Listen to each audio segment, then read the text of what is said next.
누가복음 20장 41절 그리스도의 선제입니다. 선제란 먼저 존재했었다 그 말이죠. 이 땅에 오시기 전에 먼저 존재했었다. 이 땅에 오시기 전에 먼저 계셨으면 윤회? 그거 아닙니다. 그거 아닙니다. 사람은 윤회될 수 없어요. 사람은 잉태되는 순간부터 육체가 형성이 되고 뇌가 만들어지고 심장이 만들어지면서 하나님의 영혼이 그 속에 들어가는 겁니다. 그래서 생각하고 느끼고 감동하고 이런 인간적 존재가 되는 것이죠. 그 출생이 되면 출생하면서 눈으로 보고 귀로 듣는 것이 더 명확해집니다. 뱃속에서는 눈으로 못 보잖아요. 출생이 되면서 눈으로 보고 피부로 감각을 하고 하면서 이제 양육되어집니다. 양육되어지는데 양육하면서 이제 성장이 돼서 어디를 향해서 갑니까? 죽음을 향해서 가죠. 무덤을 향해서 가는 겁니다. 성공을 향해서 가는 게 아니에요. 무덤을 향해서 가는 겁니다. 그래서 요람에서 무덤까지 살아가는 것이 인생이 되는 것이죠. 그 사이에 많은 개인의 역사를 만들어 갑니다. 히스토리죠. 근데 그 개인의 역사가 하나님께서 그 사람을 이끌어가는 역사예요. 그리고 세월이 흘러서 아무도 알아주지 않습니다. 세월이 흐르면 마치 우리가 선조 4대조 5대조의 얼굴을 한번 못 보고 이름도 족보에 있고 아무것도 모릅니다. 그런 것처럼 3, 4대 지나면 나라는 존재는 없어요. 세상 가운데서. 그저 너희 할아버지가 너희 할머니가 하다가 그 할머니 할아버지도 당대 할머니 할아버지지 돌아가시고 한 대 지나면은 아무도 기억을 못합니다. 그렇지만은 영혼은 낙원에 있든지 아니면 음부에 있든지 영생을 하게 됩니다. 그래서 기독교인들은 꿈을 꾸는데 영생을 꿈꾸는 것이 아니고 이 땅의 육신의 뭔가 큰 만족의 영생을 꿈꾸는 것이 아니고 영의 나라 하나님의 나라에 가기 위한 꿈을 꾸는데 그 꿈꾸는 것을 메시아적 사상 메시아적 어떤 소망 이렇게 간직하게 되는 겁니다. 안 믿는 사람들도 꿈을 꾸죠. 안 믿는 사람들도 영생에 대한 꿈을 꾸긴 하지만은 영생 얻는 사람은 없습니다. 왜냐하면은 그들 죄 때문에 그렇죠. 본문에 보면 예수님께서 사람들을 향해서 다윗이 시편에 기록된 부분을 가지고 다윗이 시편에 나에 대해서 이야기를 했는데 나를 자기보다 먼저 있었다라는 존재로 그렇게 글을 썼다라고 말합니다. 시편에 다윗이 친히 말하였을 때 주께서 내 주께 이르시되 내가 네 원수를 네 발등상으로 삼을 때까지 내 우편에 앉았으라 하셨도다. 그런즉 다윗이 그리스도를 주라 칭하였으니 어찌 다윗의 후손이 되겠느냐? 다윗의 선조, 다윗의 조상이 아니냐? 그리스도는 다윗의 후손 가운데 육신적으로 오지만은 의미적으로는 다윗의 선조 가운데 이미 있었던 분이다. 그 뜻입니다. 선조 가운데. 그 다윗이 시편에 뭐라 기록했느냐? 내 원수를 발등상 삼을 때까지 우편에 앉아 있으라라고 되어 있으니까 예수님께서 오셔서 무슨 일을 하느냐? 예수님의 원수를 발등상 삼을 때까지 예수님은 부활하셔서 하나님 보좌 우편에 앉아 있을 것이다 라고 되어 있습니다. 그러니까 예수님의 원수는 마귀입니다. 우리의 원수도 마귀죠. 그래서 예수님께서 마귀를 발밑에 둘 때까지 발로 밟을 때까지 원래 마귀가 예수님의 발 뒤꿈치를 다 뭅니다. 물어서 예수님을 죽음에 넘겨버려요. 죽음에 넘겨버리니까 그 죽음에 넘겨버림으로 마귀가 하나님의 아들을 내가 죽였다 하면서 환호를 질 수 있지만 그 마귀의 눈에도 하나님께서 감춰둔 것이 있는데 예수님께서 부활할 것에 대해서 감춰두셨습니다. 만약에 가룟 유다가 예수님 팔면서 마귀에 속해서 팔면서 예수님이 3일 만에 부활할 것이라는 것을 명확하게 이해하고 깨달았다면 내가 예수님 판 다음에 3일 만에 일어나셔서 나보고 뭐라고 하면 어떻게 하지? 하고 안 팔 수도 모르잖아요. 그런데 그런 부분이 말씀이 감추어진 거예요.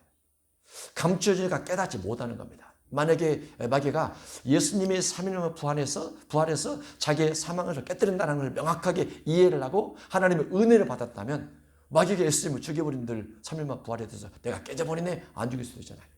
이 하나님은 감춰두는 겁니다. 말씀은 다 있는데 어떤 사람의 눈에는 이게 보이고 어떤 사람의 눈에는 이게 안 보여요. 신기하게 어떤 사람은 이해가 되고 어떤 사람은 이해가 안 되고 어떤 사람은 적용이 되고 어떤 사람은 적용이 안 되는 겁니다. 그래서 세계 인구가 아무리 많고 기독교인이 목회자 많을지라도 성경을 다 이해하기는 어렵다 볼 수 있어요. 하나님께서 필요에 따라 감춰두기도 하고 열기도 하기 때문에 그렇습니다. 그런데 이사야서 6장, 이사야서 29장에 보면은 아무리 똑똑해도 똑똑한 자에게 더 감춘다 이렇게 되어 있어요. 왜냐하면 자기 똑똑함 때문에 하나님 말씀을 볼 수가 없는 거예요. 자기 것으로만 생각을 하니까. 또 무지한 자는 당연히 또 알 수 없고, 그래서 오직 은혜다 이렇게 말을 하는 거죠. 우리가 살아가는 것도 은혜요, 생활하는 것도 은혜요, 말씀을 깨닫고 알아가는 것도 은혜요, 깨닫지 못하는 것도 앞으로 깨달을 것 생각하니까 은혜요. 네, 그렇게 되는 거죠. 기독교인들은 자랑할 것이 주 안에서 있다 이거밖에 없다 그렇게 되어 있습니다. 본문 속에 그리스도에 대한 내용이 되어 있습니다. 그리스도, 그리스도가 구원자입니다. 어떻게 보면 호산나가 구원자라는 뜻인데 그리스도가 명확하게는 기름 부음 받은 자라는 내용입니다. 기름 부음을 구약에는 왕, 제사장, 선지자 이 세 종류의 사람이 기름 부음을 받습니다. 왕의 역할, 선지자 역할, 제사장의 역할을 하도록 하기 위해서 성령이 임재하셔서 그들의 기름을 붓고, 기름 부음 받은 사람은 왕의 일들을 성령을 통해서 하고, 선지자 일들도 성령을 통해서 하고, 제사장 일들도 성령을 통해서 합니다. 그런데 구약시대의 왕은 전쟁에 능한 왕이에요. 신약의 왕하고 다릅니다. 전쟁에 능한 왕. 그래서 전쟁에 가장 능한 왕이 여호사밧 왕도 있지만 하나님의 도우심 받아서 전쟁에 있고, 다윗 왕도 마찬가지입니다. 다윗 왕이 강력한 전쟁에 능한 왕입니다. 다윗이 가는 곳마다 하나님께서 이기게 하셨더라. 되어 있으니까 다윗이 칼을 빼두고 나가자 하면은 다 물리칩니다. 그래서 하나님께서 아브라함에게 예언하시고, 그 다음에 여호수아를 통해서 또 말씀하셨던 그 이스라엘 민족의 지경을 여기에서 애굽 강에서부터 유브라데 강까지 모두 다 이스라엘 민족이 지경이 되리라 라고 말씀하신 것을 아브라함 이후에 이룬 왕이 없었고 이룬 사사가 없었는데 다윗 시대 그리고 솔로몬 시대에 성취한 겁니다. 그 성취하는 과정 속에 전쟁이 있어요. 왜냐하면 그 지역에 나는 살고 있는 다른 부족들이 있으니까 전쟁을 통해서 땅을 빼앗아서 하나님께서 말씀하신 지경을 만들어간다고 말이죠. 본래 하나님께서 말씀하신 이스라엘 민족의 지경은 본래 이스라엘 땅이 아니에요. 본래는 세맘 야베스의 함 족속의 아들 가나안의 아비니까 함의 아들 가나안의 아들들이 그 지역에 살면서 우리 땅이다 해서 영토를 확장시켜서 거주했던 땅입니다. 그런데 죄가 너무나 많다 보니까 하나님께서 그들을 다 멸하시고 죄 용서받은 이스라엘 백성들 넣어줘서 너희 땅이다 하고 말뚝을 막아서 경계를 삼아 우리나라입니다 한 겁니다. 그래서 세계 인류 역사는 끊임없이 원주민도 어디서 이주해서 와서 자기 땅 삼은 거죠. 원주민과 그 다음에 이주민들이 끊임없이 티격태격하면서 점점 커져서 부족의 전쟁이 되고 큰 국가의 전쟁이 되면서 내 땅을 삼아가는 거예요. 그게 이제 인류사 역사입니다. 우리나라도 끊임없이 독도는 우리 땅, 우리는 당연히 우리 땅이죠. 그런데 저놈들이 자기 땅이라고 하잖아요. 독도를 가지고. 이어도는 우리 땅, 당연히 우리 땅이죠. 그런데 저 위에 있는 사람이 저 위에 있는 국가에서 이어도 우리 거야 라고 말하면서 자꾸 역사를 책으로 만들어서 바꿔가고 있어요. 땅 뺏기 전쟁입니다. 기독교 전쟁은 땅 뺏기가 아니고 기독교는 복음 전쟁이에요.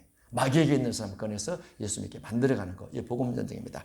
이 복음 전쟁 때문에 그리스도가 필요한 거죠. 그리스도. 우리 사람이 살아가면서 끊임없이 인생의 주인, 구원, 하나님의 뜻을 이뤄가는 목적과 뜻이 있습니다. 그 목적과 뜻이 그리스도를 통해서 우리에게 이루어지는데, 구약시대의 왕과 선지자 제사장처럼 신약시대의 왕, 신약시대의 제사장, 신약시대의 선지자로서 우리가 주님의 뜻을, 주님 앞에 우리의 뜻을 주님을 통해서 이뤄가는 일들을 이뤄가는 것이 그리스도를 믿는 이유이기도 합니다. 그러니까 많은 사람들이 예수 믿는 목적이 무엇인가 라고 하면 우리가 실제로 기도 제목을 이렇게 면면히 나열을 해보면은 우리가 기도하는 거의 모든 부분들이 내가 영성을 얻기 위한 기도인가 라고 생각해 보면 그건 별로 아니에요. 저도 물론 마찬가지죠. 제가 영성을 위한 기도는 막 회개를 합니다. 그러면 영성을 위한 기도입니다. 그 다음에 다른 사람을 영생을 얻기 위해서 내가 무엇을 하나, 그분의 부족한 부분을 내가 신앙적으로 또 영생을 얻을 수 있는 진리적인 부분으로 안내를 하고 상담을 하고 이렇게 해줘야 되겠다 하면 영생 관련된 부분입니다. 그렇지 않고 물질에 관련된 부분이나 건강에 관련된 부분이나 지식에 관련된 부분이나 자녀가 잘 되게 한 부분이나 교회가 안정하게 되게 한 부분, 이런 부분 다 육신적인 거예요. 자세히 뜯어보면은.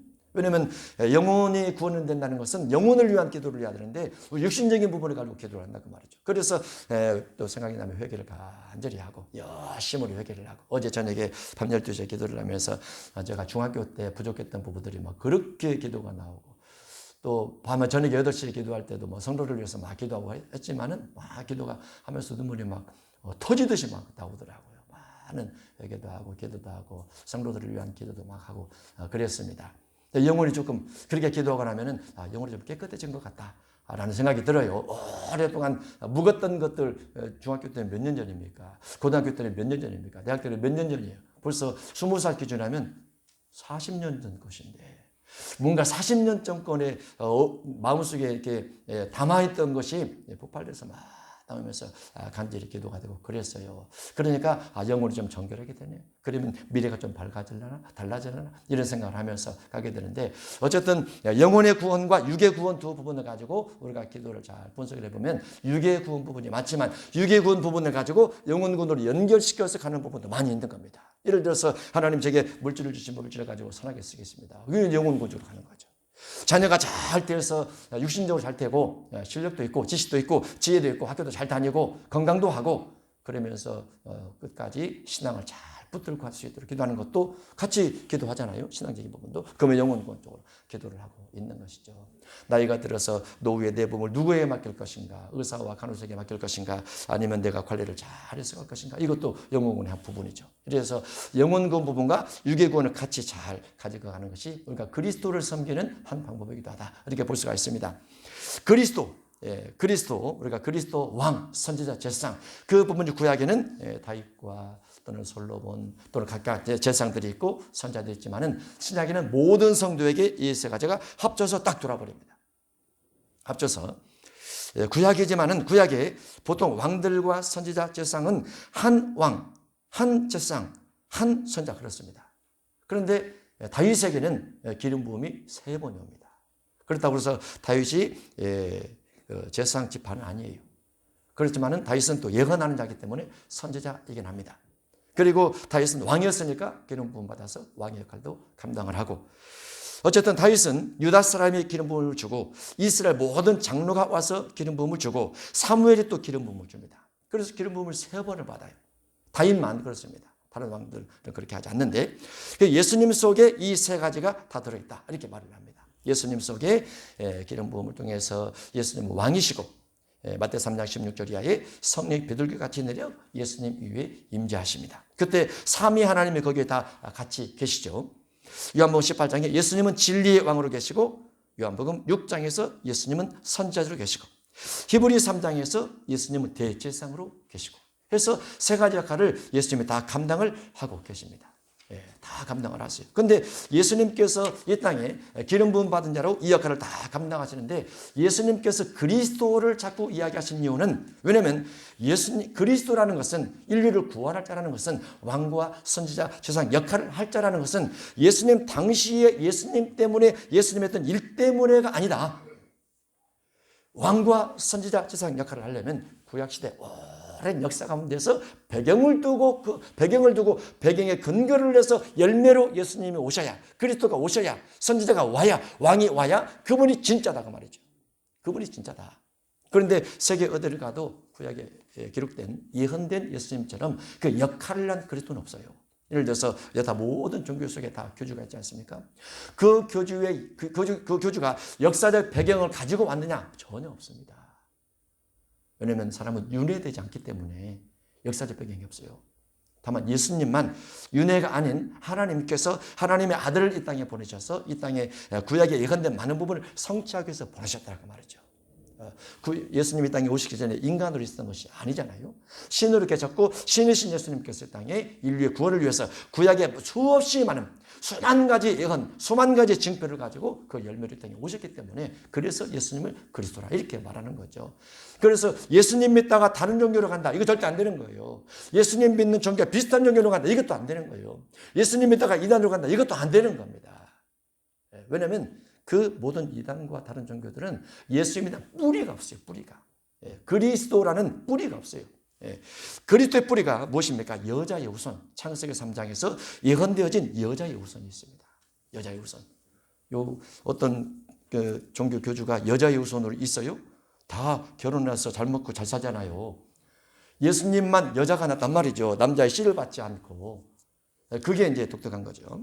창세기 3장 15절. 내가 너로 여자와 원수가 되게 하고 내 후손도 여자의 후손과 원수가 되게 하리니 여자의 후손은 네 머리를 상하게 할 것이요 너는 그의 발꿈치를 상하게 할 것이니라 라고 예언된 것이 그때 당시에는 예언이 아니고 그때 당시에는 아담에게 하와에게 했던 말이지만은 시간이 흘러서 세월이 흘러서 수천 년 역사의 열매 속에 누가 1장 34절에 마리아가 천사에게 말하되 나는 남자를 알지 못하니 어떻게 임신을 하겠습니까? 천사가 대답하되 성령이 네게 임하시고 지극히 높으신 이의 능력이 너를 덮으시면 나을 바 하나님의 아들이 태어날 것이다 라고 창세기 3장 부분을 천사가 꺼내서 말을 하고 있는 겁니다.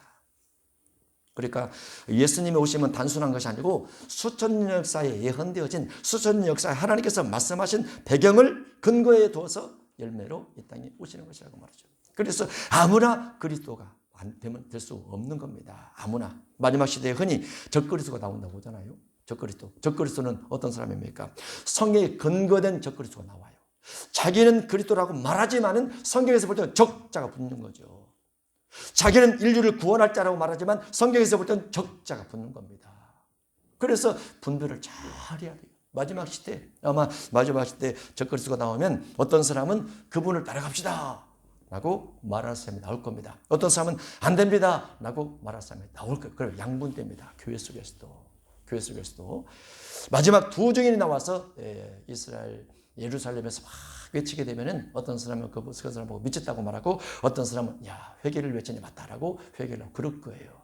그때도 교회가 또 양분될 겁니다. 끊임없이. 자, 분별 분석은 정말로 어렵습니다. 왜냐하면 제가 목회자를 지도를 해봐도 목회자를 또 어려워요. 저도 어려워요. 저도. 어떤 겪어오지 못한 새로운 시대가 주어져서 그 속에서 선과 악을 나누는 굉장히 어렵습니다. 그래서 성경 연구를 많이 하고 이것이 그런가? 라고 성경을 또 열어보고 찾아보고 기도해보고 해서 기도와서 성령의 감동 그리고 성경을 읽고 연구를 해서 결합이 돼서 또 환경과 열매를 잘 살펴보고 결정을 해야 된다고 말이죠. 예수님은 4,000년 전 하나님께서 아담과 하와에게 말씀하신 여자의 우선에 대한 부분을 가지고 이 땅에 오셨고 그를 누가복음 1장에서 성취를 했더라라고 볼 수 있습니다. 또 예수님은 모세와 같은 선지자입니다. 신명기 18장 15절 이하에 하나님께서 예언하시기를 나와 같은 다윗을 모세를 통해서 나와 같은 선지자 하나를 일으킬 것이다. 너희는 그의 말을 들을지니라. 내가 그들의 응계 중에서 너와 같은 선지자 하나를 그들을 위해서 일으키고 내 말을 그 입에 두리니 내가 그에게 명령하는 것을 그가 무리에게 다 말하리라. 모세와 같은 선지자 다시 나타나지 않을 것이다라고 생각하지만 모세와 같은 선지자가 반드시 다시 나타날 것을 성경에서 예언하고 있어요. 왜 그렇습니까? 이스라엘 백성들이 하나님의 음성을 들으니까 하나님의 음성이 너무나 무섭더라고 말이죠. 하나님의 음성을 들으면 죽어버릴 것 같단 말이죠. 그래서 백성들이 자꾸 나와서 모세에게 요구하기를 모세여 하나님의 음성을 들으면 죽을 것 같으니까 하나님께서 모세에게 말씀하시고 모세에게 우리에게 건네주세요. 모세가 전달자가 돼서 우리 건네주세요 라고 요구를 합니다. 그러니까 하나님께서 모세에게 맞다 그 말이 맞아 그럼 앞으로 그렇게 하자. 후 시대에 모세 너와 같은 선지자 하나가 나올 것인데 그 말을 다 들으면 그 사람이 영생을 얻을 것이다. 그런데 후대에 모세와 같은 선지자를 어떻게 분별할 수 있습니까? 어떻게 분별해야 된다고 기록되어 있습니다. 22절에 만일 선지자가 있어 여호와의 이름으로 말한 일에 증언도 없고 성취함도 없으면 이는 여호와께서 말씀하신 것이 아니요 하나님께서 말씀하신 하나님이 보내신 자가 말씀하신 것은 말씀대로 이루어지더라 그 말이죠. 말씀대로 되더라 그 말이죠. 명하면 풍랑이 잠잠게 되고 명하면 귀신이 떠나가고 명하면 질병이 치료되고 명하면 이런 하나님 예수님께서 오셔서 말씀하신 대로 다 이루어지는데 예수님은 거짓말하지 않고 다 이루어지더라고 말이죠. 거짓말하지 않고. 그래서 하나님께서 보내신 자가 맞구나라고 믿는 거죠. 믿는 거. 우리도 하나님께서 하나님의 뜻이 무엇인가? 하나님의 뜻이 무엇인가? 우리가 굉장히 궁금하지 않습니까? 그래서 주님의 뜻을 묻는 기도를 하고 또 이제 예언을 해서 하나님의 뜻이 무언가 하고 살펴봐요. 열매가 맺나? 열매가 맺히지 않나? 열매가 맺히지 않는구나. 내가 뭔가 잘못했구나. 내가 회개를 하고 용서를 구하면서 내 입에 정직한 영을 주시고 진리의 영을 주시고 내 심령을 깨닫게 하셔서 어리석은 죄를 회개하게 하시고 막 기도를 해요. 혹시나 그럴 때가 있다가 하면 요즘은 별로 틀리지가 않습니다. 이제 세월이 흐르고 말씀을 연구하면 연구할수록 더 진리 속에 가까이 가는 것 같아요. 그 대신 미래에 대한 두려움이 있으니까 자꾸 기도를 합니다. 정직하게, 정확하게 진리 따라 바로 살아갈 수 있도록. 모세와 같은 선자가 장차 올 것이다. 예언의 근거를 해서 예수님께서 이 땅에 오신 것이죠. 이사야 7장 14절에 예수님은 그리스도는 임마누엘이다 라고 되어 있습니다. 임마누엘. BC 600년 전에 이사야가 예언을 하면서 그러므로 주께서 한 친히 징조를 너에게 주실 것이라. 보라 처녀가 잉태한 아들을 낳을 것이요 그 이름을 임마누엘이라 하리라. 하나님께서 우리와 함께 계시다. 하나님께서 인간과 어찌 같이 있을 수 있는가? 하나님 전지전능하시고 거룩하시고 능력이 많으신 하나님께서 능력 없고 더럽고 피조물인 인간과 어찌 함께 할 수 있는가? 라고 반문할 수도 있지만 구약성경에 예언이 되어 있어요. 하나님께서 인간과 함께 할 것이고 인간이 되실 것이다. 임마누엘이에요. 예수님이 임마누엘로 이 땅에 오시게 됩니다. 임마누엘의 역할은 그 펴는 날개가 내 땅에 가득하리라 라고 되어 있으니까 예수님의 이름이 전 세계에 퍼져갈 것이다 라는 예언입니다. 그리고 마태복음 1장 23절에 보라 처녀가 잉태한 아들을 낳을 것이요 그 이름을 임마누엘이라. 이를 번역한즉 하나님이 우리와 함께 계시다. 그래서 우리가 그리스도 예수를 믿는 것은 예수님을 향해서 예언했던 과거의 수없이 많은 예언들의 근거를 내서 예수님 믿는 거죠. 그래서 예수님 믿는 믿음은 틀림없어요. 예수님 믿다가 어떻게 다른 종교로 갈 수 있습니까? 예수님 믿다가 어떻게 다른 이단으로 갈 수가 있습니까? 성경을 너무나 모르는구나. 어느 분이 한 10년 이상 외길을 걸어왔어요. 한길을 쭉 걸어와서 주님의 뜻을 살피면서 계속 아주 사역을 잘했어요. 열심히 해서. 그러다가 외부에서 초청이 왔어요. 이 길 말고 다른 길로 당신을 안내하고 싶습니다. 그래서 저한테 물어요. 맞냐고. 당연히 틀리죠. 왜냐하면 하나님께서 10년 동안 끌어온 역사가 있잖아요. 하나님께서 그 사람을 끌어온 역사를 배경 삼아서 그 사람의 미래를 이끌어가는 겁니다. 항상 과거 역사와 전혀 다른 길로 갈 때는 개혁이 필요해요. 엄청난 개혁이. 또는 엄청난 희생이 필요하고 엄청난 희생이 헌신이 필요할 수도 있어요. 그렇다고 하면 반전의 삶을 살아갈 수 있지만은 그렇지 않으면 대부분 하나님께서 내가 지금까지 살아왔던 삶의 배경을 가지고 미래를 걸어가십니다. 그래서 이 과거가 내가 생각할 때 좀 불완전하다. 멋지지 못했다. 그러면 이 멋지지 못한 부분을 힘들었던 부분을 고생했던 부분을 반전시키려면 여기서 무엇이 있어야 돼요? 강력한 개혁 작업이 필요해요.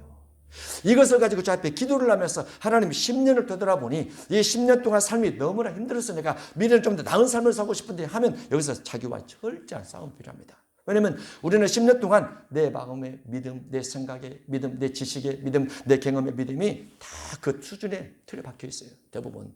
그래서 여기에서 미래를 완전히 개혁되게 살아가려면 이것이 마음은 원이로되 이게 계획이 안 되는 거예요. 이것이 아직 남아있어가지고. 그래서 하나님께서 내 믿음들을 따라, 내 믿음들을 따라 할 때 그 말이 우리가 과거에 10년 동안 가지고 있던 그 생각의 근거를 내서 미래를 살아가기 때문에 계획적인 부분이 주어지지 않으면 결국은 과거에 따른 믿음으로 그대로 미래를 살아가는 거예요. 그 여기서 우리가 뭘 합니까? 기도하는 거죠.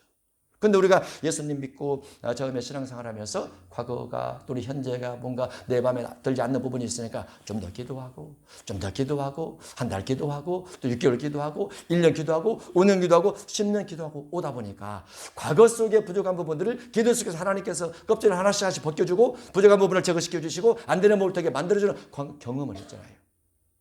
그래서 지금 또 기도를 하면 앞으로를 위해서 하나님께서 내 마음을 또 개혁시키는 부분으로 이끌어 가신단 말이죠.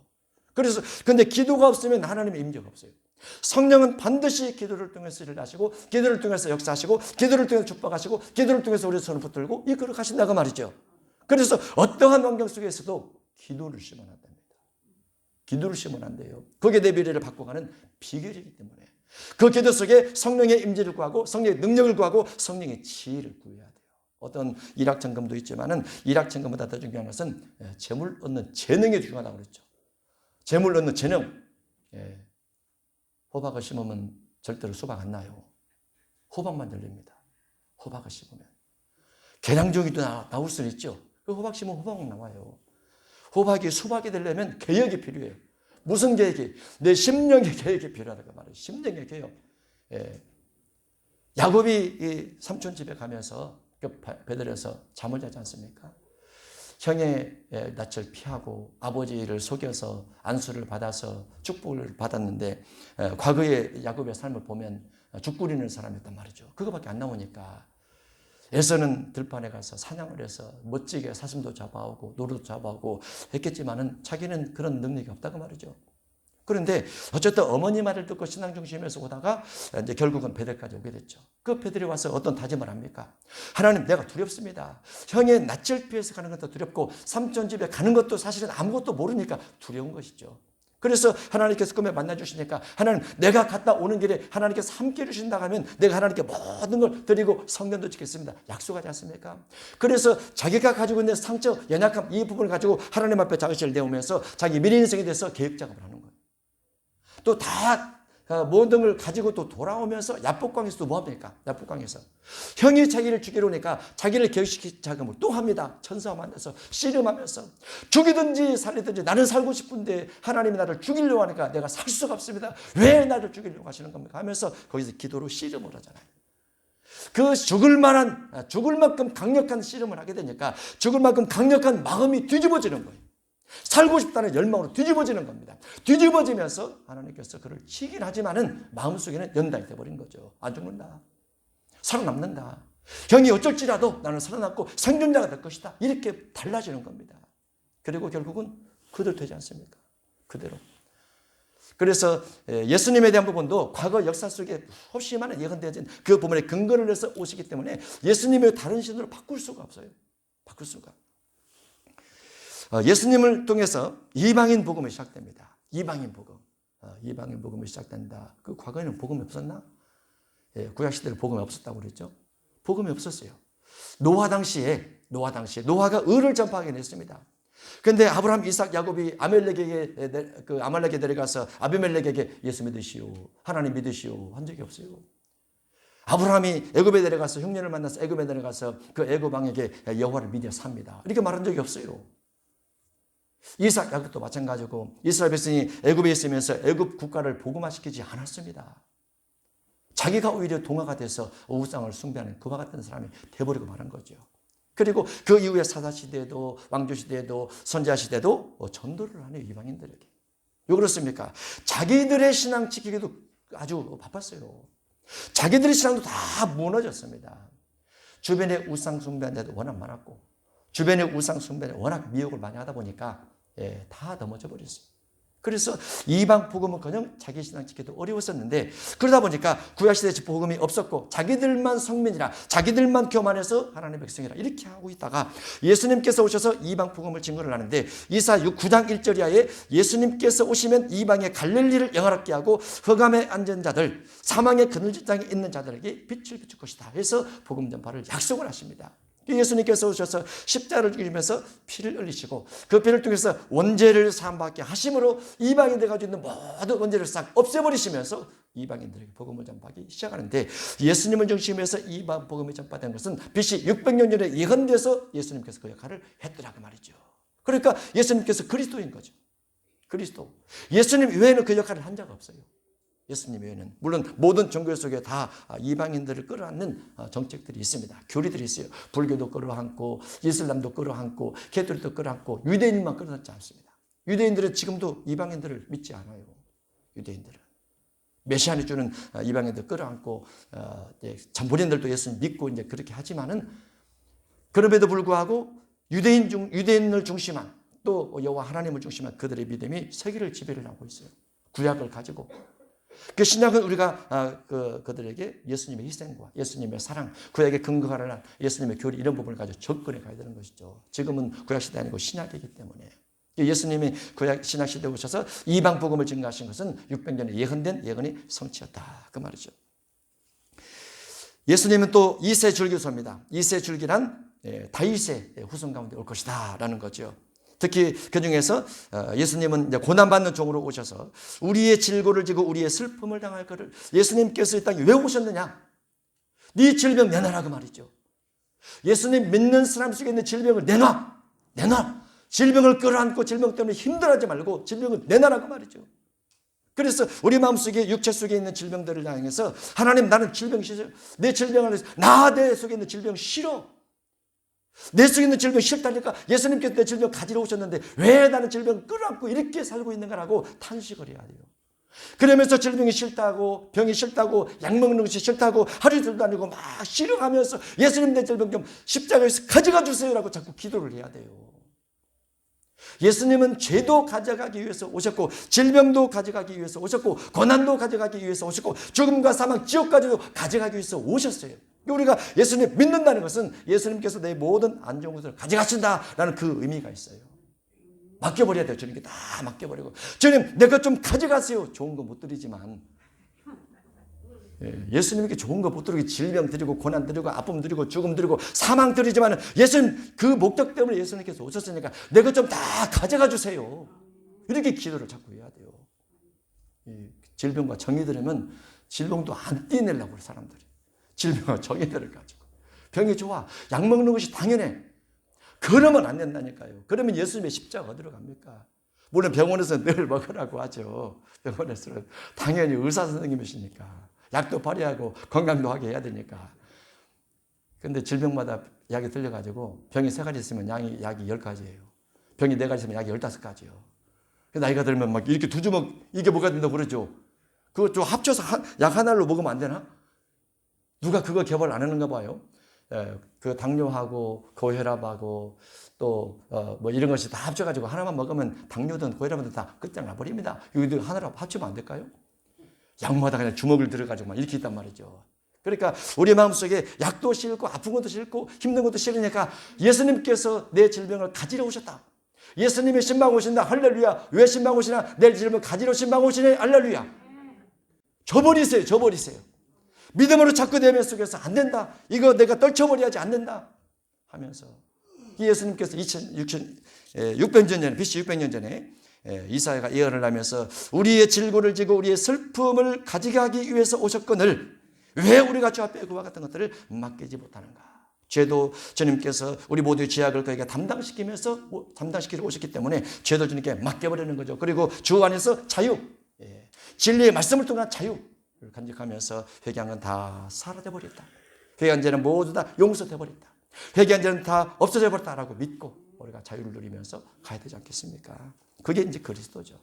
그래서 우리가 그 그리스도를 믿고 이 땅에 살면서 신앙생활을 하고 있는 겁니다. 예수님은 육신으로 2000년 전에 오셨지만 그 이전에 하나님으로 존재하고 계시고 후에 수없이 많은 예언 가운데서 오셨기 때문에 우리가 그분을 그리스도를 믿어 그리스도를 따라서 왕된 권세, 예수님의 이름을 선포하면서 질병을 물리치고 귀신을 대적하고 선지자의 권세, 하나님의 성령을 받아서 미래 일들을 또 우리 마음의 감동 따라 주님의 뜻을 알고 또 제사상을 통해서 우리가 주 앞에 고백하고 용서 자비를 구하면 직접 용서받는 속죄사역, 이 모든 것이 우리가 다 있어요. 여러분도 마찬가지, 저도 마찬가지입니다. 그래서 우리는 왕이다. 다른 사람이다. 우리는 왕이다. 나는 제사장이다. 나는 선지자다. 이 삼중직을 다 받은 사람이에요. 그래서 자신만만하게 신앙생활하면서 이겨나가는 축복이 있길 주름으로 축복합니다.